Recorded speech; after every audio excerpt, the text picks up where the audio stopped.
Fala galera, bom dia. Queria deixar uma anotação extra para a questão 74, certo? Aquela questão que fala do ovo sendo cozido no micro-ondas usando papel alumínio, certo?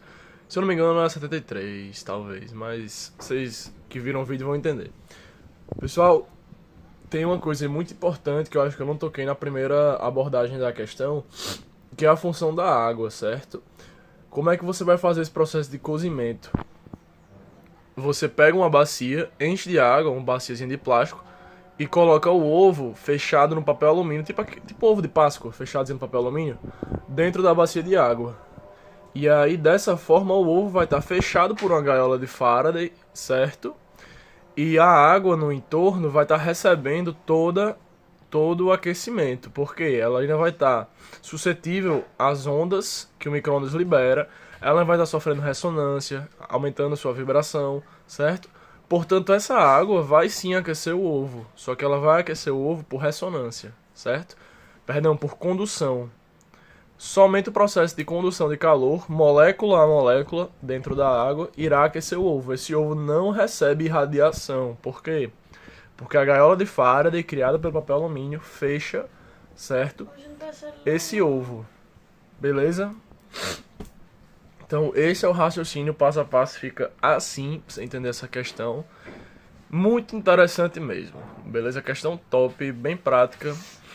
E eu não sei se eu falei no primeiro vídeo do papel laminado, mas eu acho que vale a pena tocar no assunto aqui, pro papel laminado no forno convencional, forno de fogão, quando você vai preparar um pernil, por exemplo, certo? Qual a diferença?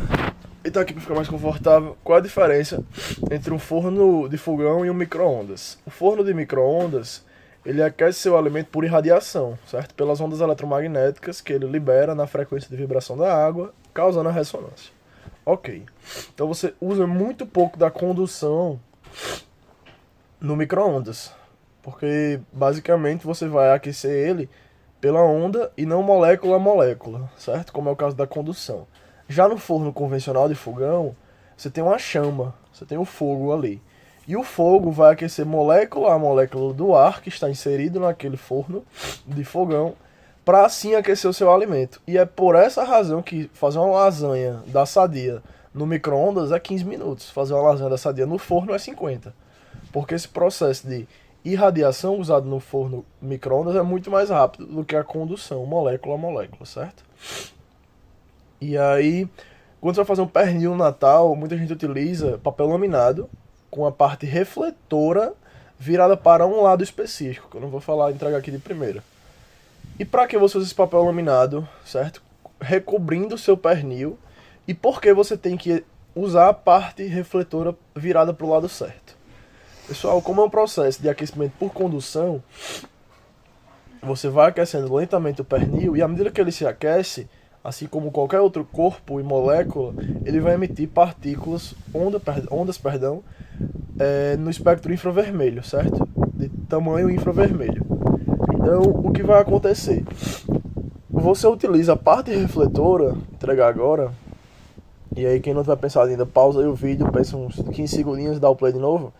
Você utiliza a parte refletora virada para dentro. Para quê? Para refletir de volta para o pernil essas ondas infravermelhas que ele libera enquanto ele está sendo aquecido, certo? Muita gente comete o erro de botar a parte refletora para fora e aquela parte mais opaca do papel alumínio para dentro. Isso vai ser interessante? Jamais, porque a parte opaca ela não reflete essas ondas infravermelhas, certo? Ela irá absorver. É como, por exemplo, se eu jogar uma onda aqui nesse espelho, no meu quarto, ela é refletida, certo? Agora, se eu jogo aqui nessa madeira, ou se eu jogo aqui nessa parede, certo? Não vou refletir, eu vou absorver. E absorvendo, né, o seu corpo emissor não vai receber de volta aquela energia. Então, quando você joga a parte opaca virada para o seu pernil, já era. Você está perdendo todo aquele calor, porque ele vai ser absorvido e jogado para fora do pernil, ou seja, para o espaço do forno convencional, forno de fogão, certo? E aí, com isso, você vai estar perdendo muito do calor que você poderia aumentar para o pernil para aquecê-lo mais rápido, deixá-lo mais dourado, com a carnezinha mais suculenta, porque é um processo de aquecimento bem lento, que desidrata muito pouco, certo? mais um raciocínio que é válido da gente fazer. E aí eu faço uma pergunta. Qual é o outro dano que eu vou causar se eu deixar a parte refletora para fora nesse pernil, certo? Se eu deixar minha parte refletora para fora, eu vou estar cortando toda a irradiação que ocorreria também no forno convencional. Vamos lembrar. Se o forno convencional ele tem uma chama de fogo mesmo, essa chama emite uma luz que vai aquecer o seu pernil também por irradiação, certo? Por uma onda. Claro, é muito pouco comparado ao fogão, ou é muito pouco comparado à irradiação que ocorre ali dentro. Porque a chama de forno é um negócio desse tamanho, muito pequeno. Não é uma chama forte, certo? Mas ainda assim a gente tem que lembrar que há uma irradiação também dentro do forno. E se a parte refletora está para fora, toda irradiação que atingisse o meu pernil será refletida. Então, esse pernil ele vai se aquecer muito mais lentamente, porque você não vai conseguir manter as ondas infravermelho dentro dele, assim como você vai cortar aquela irradiação que ele recebia da chama do forno. Beleza? Uma revisão bem completa aí dessa questão que engloba o aquecimento desse ovo no micro-ondas, e a gente tocando aí num ponto que eu encontrei uma vez em um outro simulado. Então acho que é interessante de falar, que é esse caso do papel laminado, papel alumínio no pernil. Beleza? Valeu, galera.